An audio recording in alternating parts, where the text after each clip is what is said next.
Halo semuanya, hari ini aku mau bahas sesuatu yang berat nih, tapi penting banget buat kita renungkan ya, tentang bullying. Tentang perundungan yang masih sering dianggap sepele guys, padahal bisa menghancurkan hidup seseorang tanpa kita sadari ya. Beberapa hari terakhir, ya kita diguncang oleh beberapa kabar duka dari Universitas Udayana Bali.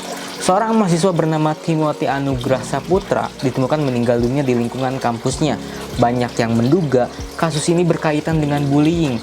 Setelah kejadian itu tersebar pula chat dan komentar yang mengejek korban.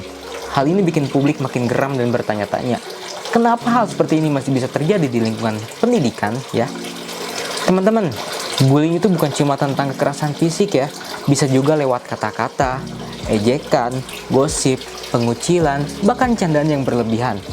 Dan di era digital ini, bullying bisa jadi terjadi di mana aja, termasuk lewat chat grup atau media sosial yang bagi sebagian orang terlihat lucu, bisa jadi menyakitkan bagi banget buat orang lain. Banyak orang berpikir itu cuma bercanda doang, tapi buat korban luka itu nyata. Dan lebih menyakitkan lagi adalah ketika lingkungan di sekitarnya diem aja. Kita semua harus sadar guys, kampus itu harusnya jadi tempat yang aman, tempat berkembang, bukan tempat yang bikin seorang kehilangan harapan ya. Kasus di Udayana ini bukan cuma tentang satu orang saja, tapi tentang budaya diam, budaya senioritas, dan kurangnya empati yang masih terjadi seringnya di sekitar kita. Kita perlu berani bicara, berani melawan budaya yang menormalisasi kekerasan, yang menganggap tahan aja, itu bagian dari proses kok. No, itu big no ya. Tidak ada proses belajar yang membenarkan penderitaan orang lain.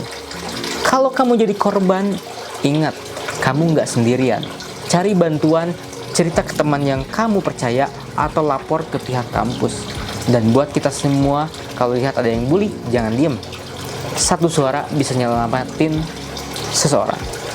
Mari jadikan kasus ini sebagai titik balik untuk lebih peka ya, lebih peduli dan lebih berani menolak segala bentuk kekerasan. Bullying bukan cuma salah, tapi bahaya loh. Ini tuh bahaya banget. Dan kita semua punya tanggung jawab untuk menghentikannya, ya. Teman-teman, terima kasih udah nonton. Semoga kita bisa jadi generasi yang lebih berempati ya, yang memilih untuk peduli bukan menyakiti. Oke?